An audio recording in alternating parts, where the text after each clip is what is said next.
I'm skipping. All right. So first thing I want everybody to know is, when you have a session, sorry, I'm totally walking around instead of staying still. So I'm sitting down. I'm a walker. Okay, I'll sit down. I know. Okay. So when people have sessions, I really struggle because it's like you feel like if you miss that one thing, you're never going to be able to catch up. Well, if you miss everything, that's okay. Here's what I want you to understand: how to get to Copilot. I'm going to put this into the chat. I think Stephanie's going to put this into the chat, which is my favorite is office.com/chat. I feel like that's the easiest way to remember how to get access to Copilot. What we're going to be talking about today, everybody here has access to. So I want to be very, very clear. This is not a paid subscription. This is not a special license. This is nothing. This is, you already have this. I have on this slide another way of getting there. It takes you to the same place. It's not a big difference. Copilot.cloud.microsoft. It's a personal preference on how you want to get there. Whatever works for you, that will get you there. It will look something, you won't have the rainbow color in the top, but it'll look something like this. And this is home base. And this is where everybody gets excited about M365 Copilot. That's where I live. And that's a paid subscription, right? But I feel like this is the best possible place to start. Like I talked about this in the previous session. You need to have, prompting is a muscle. And we get really, really good at it the more that we do this. And this is a great way of building that muscle. Okay, this has got to be my favorite slide. I changed all the images.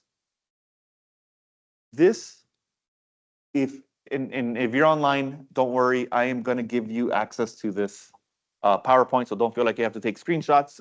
If you're here in person, you're going to get the link as well. This is maybe like what I always tell people, take a screenshot of this. This is how I remember things. Everybody has their way of prompting. For me, I try to remember this little acronym PREP. For the record, it's really PREP, but that sounds weird. So I stuck with just PREP, PREP. When I'm prompting, the first thing I want to think about is persona. So I say, who am I from a persona perspective? I am a veteran faculty member from the University of Alabama who focuses on financial accounting at the College of Business. I am this, I am that. You do not need to go into that kind of detail, but you will learn very, very soon. The more detail that you get into, the better it is at understanding what the output should be. So persona, give it a persona. If you are not going to give it a persona, it's not just about you. This doesn't have to be you.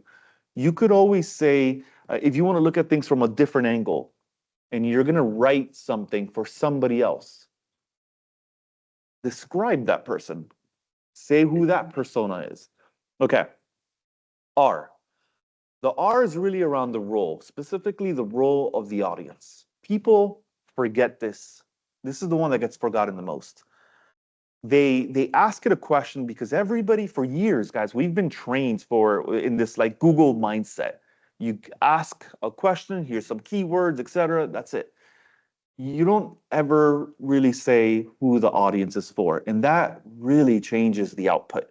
My audience is for 18 to 25-year-olds. My audience is for a colleague who does not like me. My audience is a CIO. My audience is a very challenging university president.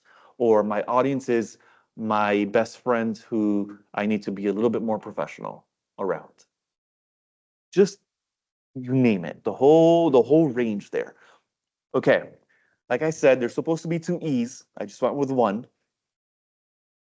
The next one is when you prompt, I want you to be very, very explicit. And this is where I always talk about my 15-year-old. And I'm pretty sure Stephanie's 15-year-old, she's 16 now? Next week, she's still 15. Okay, we have 15-year-olds. Okay, so we're pretty sure our kids are the exact same way, where my 15-year-old, listen, I have very little in common with her, but we do enjoy Starbucks together. But we're very different. And I don't want you to be me. I want you to be her. I go up to Starbucks and I ask for a black coffee. Thank you very much. I'm good to go. I'm very boring. This is just what I like. She goes up to Starbucks and she says, I want a venti caramel macchiato with 3 shots of espresso, 2 pumps of extra caramel drizzle, 2% milk because we're watching our weight, and add extra whipped cream and ice because it tastes good. Um, there's no way that Starbucks person is going to mess this up. She's like, this is it. She's very, very explicit. And this is like I was saying in the previous session, when we're talking to people, when we're prompting, you know, all these ideas that come to your head, write them down. Type them out as much as you can. Be super explicit. I want this and I want that and I want this and I want it to say this, I want it to have this tone. The more explicit that you can get, the better. I was talking to somebody earlier today around emotional prompting. I'm going to give you different versions of emotional prompting. One could be written into the prompt by maybe like describing the way that you want the output to be. I want this to sound very dramatic. I want this to come off this way, right? So you actually type in that emotion. The other version is what I'll call personal emotion. So real life story here. Our close friends. He's a former school principal. He works with us now. He's a former school principal, and I said, Darren, tell me like, what's the craziest thing you've seen? And he was like, we need more drinks for this. Like we could write a whole book on this. And he said this one time, he had a parent come up to him. It started off with an email, and then they showed up. But the whole issue was their child. By the way, this was elementary school. He's an elementary school principal, and he said the child they ran out of French fries. Long story short, they ran out of French fries in the cafeteria, and their child loves French fries. And he just got blasted by dad or mom, I can't remember, over this. And we ran through this whole scenario in Copilot, and we put in there, and I said exactly what he said that the angry email guys. We can relate to this. We've all dealt with an angry email person, right? Maybe we are it, right? We can fix that too. This is one of those, like, he walked me through everything in there. And then I said, and Darren, tell me how that made you feel. I felt like very much like a psychiatrist here. I said, tell me how that made you feel. And he's like, Carlos, I can't believe I even wasted my time. That has to be the dumbest thing. And this is me. That had to be the dumbest thing that I've dealt with all year long or all week long. And then I finished it off with, but I need you to sound professional and courteous and understanding in the prompt. But I just unloaded everything that he was saying in the prompt, the issue, this. I added my personal emotion that this was a total waste of my time, but I need to do X, Y, and Z. And we were doing comparisons. And we ran this prompt like 5 times. And the stuff that we were getting back was good. It was good enough. It was, okay, I can use any of that. When we added emotion into that prompt, it was next level stuff.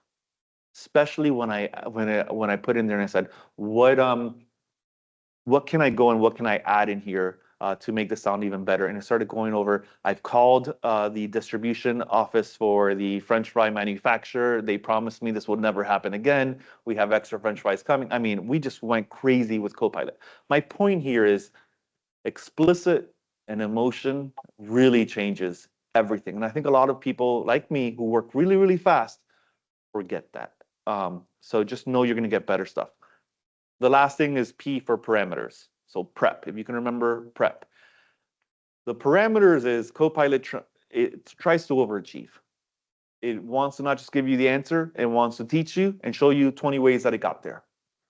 So chunking stuff up and saying, I don't want to read another paper. I teach. I'm tired of reading papers.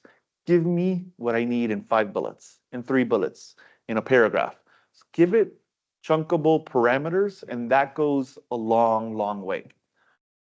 All right. So here's where we're going to kind of divide. Then we're going to get a little bit uncomfortable. I believe, this is a strong belief of mine, when we're learning to prompt and we're just trying to get better, the worst thing we can do is prompt about work. I want nothing to do with work at this point in time. We will talk about work, but not yet. What I want to focus on is just fun stuff. So if you're online, bear with me. I've got Stevens and Bill back there who are going to be walking you through a lot of this. But here's what I want you to look at. I want you to just take a peek at these topics. Crimson Time Travel, Mascot Mayhem, Fantasy Football Faculty, and my favorite, Crimson Tide Bedtime Stories. I did this on purpose to just think outside of the box. There's a reason behind my madness here. And what I want you to do, if you're online, I want you to just gravitate toward either A, B, C, or D. Start thinking about where you would go and where you would be. If you're here face to face, this is really important. I want you to try your absolute best without destroying anybody's computer and moving around. Go and find your group of A, your group of B, your C, and your D. Pick one of these that you think intrigues you, that you think you can prompt against. You've got 30 seconds to stand up and move, or if you really just want to stay still, I'm not going to judge you. I'm just going to stare at you the rest of the presentation. All right, move. While you're online, I'm going to keep on talking for the people online. I want you to just start taking a peek, taking a look. We're just transitioning. There we go. There's the leader. A, B, C, and D. Roughly A, Right. roughly B.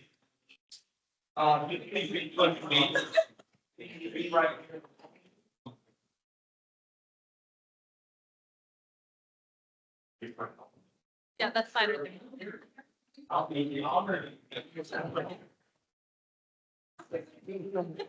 No.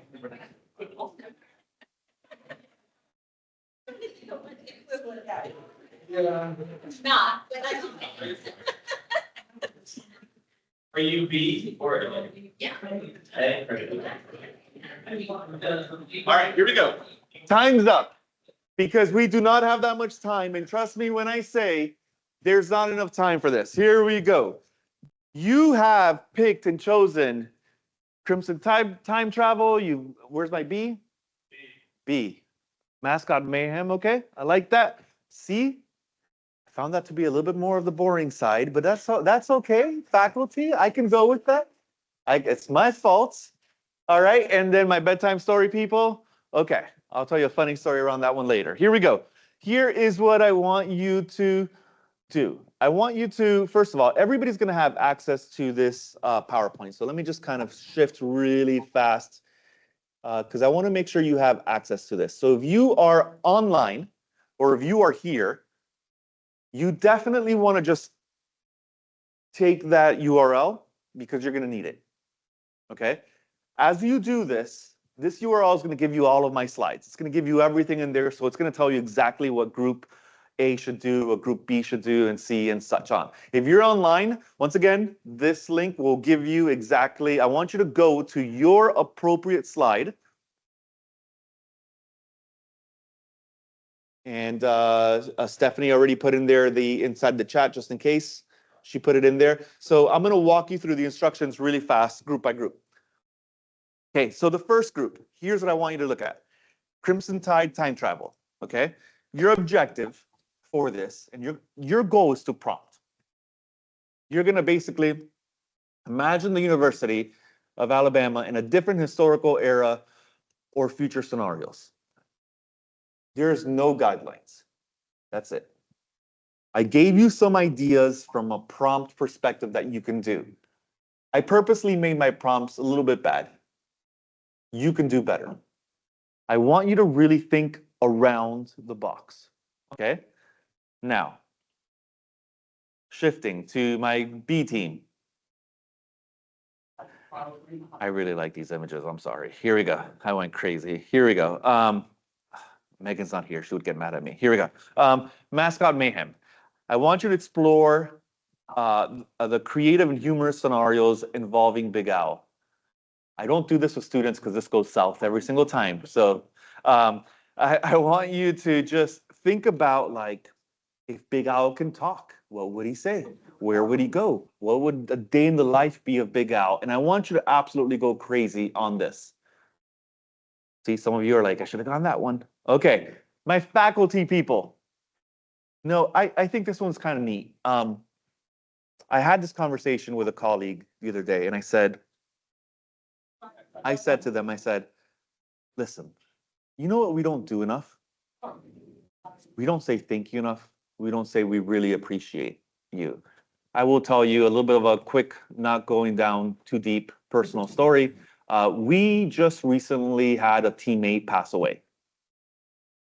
And we had an incredible, of course, we live all in different cities, you could imagine, all different states. And it was very, very moving to listen to each other talk about this person, on how they affected our lives, how we worked with them, the funny things that he said. It was absolutely incredible. And all I can think about was just getting mad about, why don't we say this when we're in front of each other? Why do we have to say this after? Like, he would have liked to have heard this. And there's a reason I picked this one, and it's because I like fantasy football. And the concept of, who would you pick to be on your team? You get first pick, second pick, third pick. There's people in this university that are absolutely amazing. Amazing. You know that they could probably go work anywhere, and they chose here. And I want you to kind of start thinking and prompting a little bit outside of the box, right? I know my prompts are a little bit off on that one. I know that was a little bit of a mistake, but I'm kind of walking you guys through what you should do here. I want you to think outside of the box on, who would it be, and then use Copilot to describe their characteristics. What do they do? What are you looking for? I think that could be insanely cool. By the way, that's an AI image generated, just so you guys know, not real people. All right, my last people, group D. Carlos ran out of bedtime stories. We've read every single book in house. Granted, my kids are older already, but we need AI to create an amazing bedtime story. And I want you to make it around Big Al. You need to be very, very creative. I want you to think outside of the box. I will give you an example. I ran this scenario with my 15-year-old. My 15-year-old loves horror movies. That's her thing. I'm not going to say no. She's just going to hate me for something else. So I was like, cool. And I made her go and run through this. I was like, create a bedtime story, but it's got to be appropriate. It's got to be appropriate. And she made one based off of Stephen King's characters. And it was about these two little girls and a puppy called Cujo. And it was amazing bedtime story, all done with Copilot. Give it parameters, because this thing will get out of control. You're not writing a thesis. You're not writing a 30-page paper. You're not going and presenting this anywhere. This is really just a short, to the point, and have fun. Now, the purpose of this event, and I'm going to stop talking because you need as much time as possible. The purpose of this event is not for you to just prompt. What I want you to do is talk to each other. Because remember how I said, every adjective, Stephanie's phrasing of actual prompting is different than the way that I speak. And we start comparing, and I start listening. I was like, yeah, that's awesome. I want some of that. That's a great idea. That phrase This is the kind of stuff that you really should kind of learn from each other. And that's really, really the purpose. All right, last thing. Every team has an AKA, aka.ms/team4, team3, team2, team1. Okay?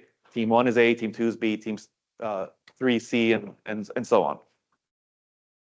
That's nothing more than a PowerPoint that's totally editable. You have full rights. You have to create one, all I want is one. You can do two if you want to overachieve. One slide showing what you think or what you created within Copilot. I'm not asking for you to create images.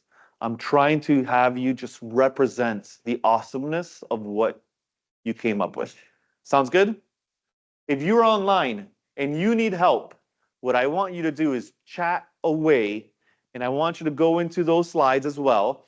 I want you to not mess up the slides of the people that are actually here in there. So maybe start like in slide 4 or slide 5 if you're online. And I want you to go in there and just chat away, create something absolutely cool. And if you need any help, just message the mass group, because I've got Stephanie back there that's going to be watching this.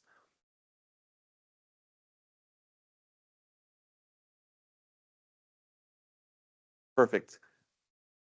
You've got less than 10 minutes, maybe 5. Go. Okay, so we're running out of time over here. I want to do a quick check-in. Group 1, how are you feeling? Good. You're feeling good? Okay, group 2? Okay, 3? All right. Group 4, group 4 is ready to, like, they want an award for this one.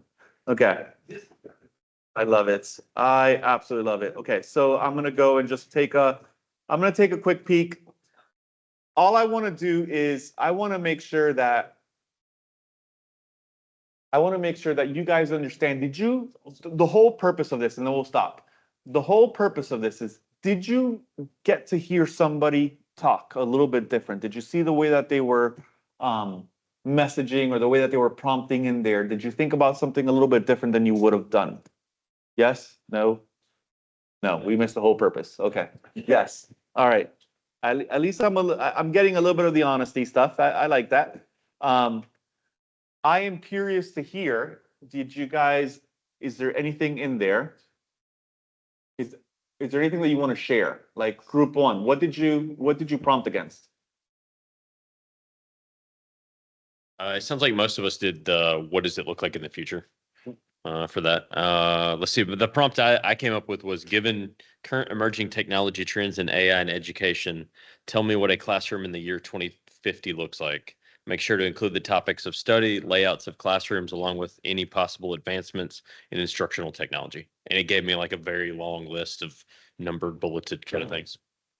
Nice. I just want to say, did you hear how explicit that was? Like this and this and this, and still, even if you would have chunked that up, you could have gone into even more details. My Mayhem group, what is Big Al doing these days? Yeah, so we imagined Big Al as the president of a elephant fraternity here at the University of Alabama, and asked it to talk about its Fresh Week events, where it would have the Jungle Olympics, Elephant Art Night, where they can only use their trunks, a vegetarian feast, and then also we talked about their rival team, or the Alpha Elephas is what their fraternity name was, and then their rival fraternity was the Tau Tigers, where we talked about how much we did not like the Tiger fraternity. Pretty good. Group 3, who had maybe the hardest one around faculty and creating different ideas, and I want to hear this one. Walk me through some of the prompting that you did. Walk me through some of the prompting.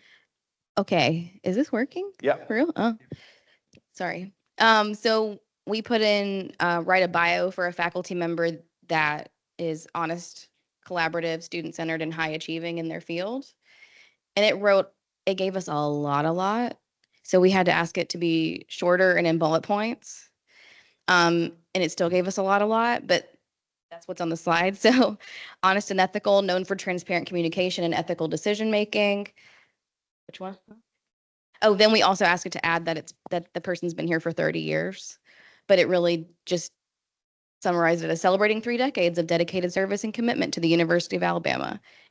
But let's also recognize that my Copilot is the fancy one I've heard, is the business one. So it went through all my stuff. Humble So it brag. made all the good words. So something I'll call out there, and even for like some of the other returns that are very verbose, a tip is that I will get a little too pop culture-y with my Copilot sometimes, and I'll just say like, actually, this is too much. Write this like a dating profile, or write this as if it's a BuzzFeed article, or write this as if it's a whatever, right? So if things feel a little too academia and a little too verbose, it's okay to give it a reference point for formatting it differently, and it will change the tone, it will change the format. Even for the faculty piece, like just to say, write this as create this as a graphic. You can literally reprompt what it's giving you and say, use this information and create a graphic for me. So keep pushing it to format it in a way that you're 80% comfortable with, and then do your fine tuning. Nice. Very nice. Okay. Team 4. My D students. You made a bedtime story. What did you do? So let me hop over to my prompt really quickly. So my prompt was, pretend you are reading a bedtime story to a 6-year-old little girl who is obsessed with the talking animals in Disney movies. Create a bedtime story centering around the Alabama Crimson Tide's Big Al and his furry friends that are going on an adventure throughout campus. In this world, someone has stolen everyone's left shoe, and it's up to Big Al and his animal friends to find them on campus. And then do you want me to just read my little story thingy, or? I'll put it in the chat for people. Cool. Once upon a time in the magical land of Alabama, there lived a friendly and brave elephant named Big Al. Big Al was the mascot of the Alabama Crimson Tide, and he loved to go on adventures with his furry friends around the beautiful campus. One sunny morning, Big Al woke up to find something very strange. All the left shoes of everyone on campus had disappeared. Big Al knew he had to solve this mystery and find the missing shoes.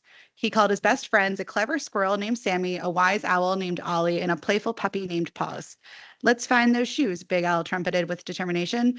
The friends started their adventure at the quad, where students were hopping around on one foot. Sammy the squirrel climbed up the tree to get a better view. I see something shiny near Denny Chimes, he squeaked. They hurried over to Denny Chimes and found a trail of glitter leading towards the library. This must be a clue, said Ollie the owl, flapping his wings excitedly. Following the glitter trail, they reached the library and found a mischievous raccoon named Ricky, who was holding a bag full of left shoes. Ricky, why did you take all the shoes? Asked Paws the puppy, tilting his head in confusion. Ricky looked a bit embarrassed. I just wanted to play a game and see if anyone would notice, he admitted. I didn't mean to cause any trouble. Big Al smiled kindly. It's okay, Ricky, but it's important to return the shoes so everyone can walk properly again. Ricky nodded and handed over the bag of shoes. The friends worked together to return all the shoes to the rightful owners. The students were so happy and grateful to have their shoes back. As the sun set, Big Al and his friends gathered under a big oak tree. We did it, cheered Sammy. We solved the mystery and helped everyone. Big Al wrapped his trunk and his friends in a big hug. Thank you, everyone. We make a great team. And so Big Al and his furry friends went on many more adventures, always ready to help and spread joy around the campus. And every night they would gather under the stars, sharing stories and dreaming of their next big adventure. The end. Nice. Okay. Love it. That was pretty good. So I'll leave you guys with a couple of last things over here. I'm going to go and I'm going to make sure that I share this PowerPoint with you guys. It's actually going to come off as a PDF, but I just wanted to, sorry, I can't click. I wanted to share just a couple of last things that I have over here. We didn't go down this path on image creation, but I wanted to make sure you guys saw this, right? So there is a how to prompt for images. So I talked about how to prompt just in general, but if you ever want to prompt for images, these are some great tips. Image creation, detailed scene description, talking about the artistic style. Like you could hear Big Al's story over there, especially like you had me at the fluffy ears, like right there, right? But when you're actually doing images, you need that kind of description and even more. So you'll have access to all of this, and then basically just a little bit of a cheat sheet if you ever want to create like stickers, avatars, images, icons. Guys, there's so much stuff out there that you can have access to. This will be there. I want you and then the last thing over here, and I'm gonna put the presentation information up just one more time, just so you can have access to this. This will give you access to every single presentation. But I wanted to make sure you just understood, use Copilot/AI to think outside of the box. Like we just had that fun activity and I'm listening to this and I'm trying to listen to the story, but you know, the only thing that was going through my brain was, can we do this with students and create books for students around the Big Owl adventures for kids that are in local hospitals? Like you start thinking about just really outside of the box of everything that is possible. How does this help me? But how can this help others? How can this help my work? How can this help whatever it might be? Last question, and then I'll leave this link up here so you guys can have access to the My presentation. question is more about people who might abuse it, and it made me think about it with the owl story. What about authors that write books and things like that, that we're assuming it's their material, or if they use AI to prompt their own stories that they did create and use it to help them with another one, is that still like an ethical thing for them to use AI and then go and sell those books that were not maybe created by them? Or the same thing with students with papers. If you're using my tone that I've wrote my last 6 papers in, and I want AI to help me with the 7th paper, it is still using the way that I normally speak and talk and write my papers, but am I really turning in something that's truly my work? Loaded question. That's like an hour-long answer. I will tell you a couple different things. When you're using generative AI over here with Copilot, anything that it pulls from the web, obviously it's going to get sourced from it. If you don't see a link or you don't see a footnote, that is Gen AI. In other words, it got created by the AI. That story, I'm pretty sure, got created by AI. That's nowhere online. I want you to also compare this, and this is going to be, I'm sure, fought in many, many legal battles for many years to come. I will tell you from the Microsoft side, we stand behind Gen AI in the sense of it's not copyright. Anything that it goes and gets created, it is being created from scratch, and we can back that up. But I will tell you to have the same mindset of what happened with search engines. So I just read I saw 7 amazing Picasso paintings. I just read amazing work by Stephen King, 7 different books by Stephen King, and I'm going to write my own story. Do you not think for one second that I'm going to have a little bit of a Stephen King touch or a Picasso? I was like, man, those are cool. Cubism. I love that style. And I think as long as we kind of have this conversation, that open conversation, when we're talking to students or we're using this ourselves, I want you guys to use AI from a thought partner. I want you for it to help you. This is not the final product. Could it be, like I said? Yes, right? But you're still going in there, you're making tweaks, you're editing this, you're making it sound like yourself. And then it's really up to you on, do you want to source? I've read a couple of different books. There's a great AI book by Ethan Mollick called Co-Intelligence. Co-intelligence, yeah. And he's constantly, I've read a couple of different ones where he's constantly saying, this came from AI, this came from AI, right? So he goes and sources exactly what he used or maybe a prompt in there. So that's a very interesting conversation to have from the University of Alabama perspective on policies. Every single university, every single institution is having these right now. What I don't want you guys to do is get behind. This is a very, very powerful tool. And I'll leave you with this last phrase. I heard this one, which was really, really eye-opening to me. I was talking to a couple of different businesses. They were explaining to me why they want their incoming people, their kids, their students, right, to have AI experience. They said they're instantly coming in not at a beginner level. They're coming in almost like a mid-career person because of AI. That really resonated. And I think about, we all did at some point. Let's be honest, like when we first started, we're like, oh, I'm gonna get fired. I don't know what I'm doing, right? It's like that first year jitters, that second year jitters, or you're still not quite sure. People are coming in with AI knowledge, using AI to fill in those gaps to just hit the ground running. And I think that is something we should at least think about and consider, because Carlos's personal opinion, people who use AI have an advantage. I'll just add this too. You know, Carlos and I have both come from teaching, from education. I remain part-time faculty in the higher ed landscape. It's really about what we choose to use an asset-based mindset for or a deficit-based mindset for, right? If we only assume that people are out, you know, to do ill with this, then it puts us in a position where we're cautious and then we shut down and then we don't take advantage of things. I'm not saying there's not bad actors. I'm not saying that There's a lot of students bad. will forever try to do the wrong thing sometimes, but we should make an assumption that there are more assets to take advantage of here than there are risks, at least at this point in academia. Right? That's the charge of higher education, is to push forward in the places where we don't yet know everything and we're not yet 100% confident that there is an end of a rainbow. So we're on the rainbow right now. It's a journey. Yeah, and I would say when I was teaching middle school, which, you know, light a candle for Carlos and I because we survived that, but I taught with people in the mid 2000s who were still very, very, very upset that students were able to use calculators in math. Right? That's a philosophical debate that we just don't have in 2024. And so fast forward your philosophical approach to the future and think through that. I'd also say that people try to find moral high ground that is a futile effort in this, right? The best of service that we can provide to our students in a higher education environment is to say, yes, this is safe enough to try within these parameters. That's how we really push the walls out and give them the best advantage for the future. I'm not saying it's a yes to everything all the time. I'm saying what's safe enough to try, and we should find those places. So again, those are not silver bullet answers. Nothing is, right? But we live on the critical bleeding edge sometimes in higher education as far as instructional design and teaching. And so I'd say lean into the wind tunnel. Be a little comfortable in the uncomfortable, and more good than harm will come from it. Yep. And Right. thanks, Carlos, for this fun activity. Anytime. Yeah. All right. Thanks, everybody online.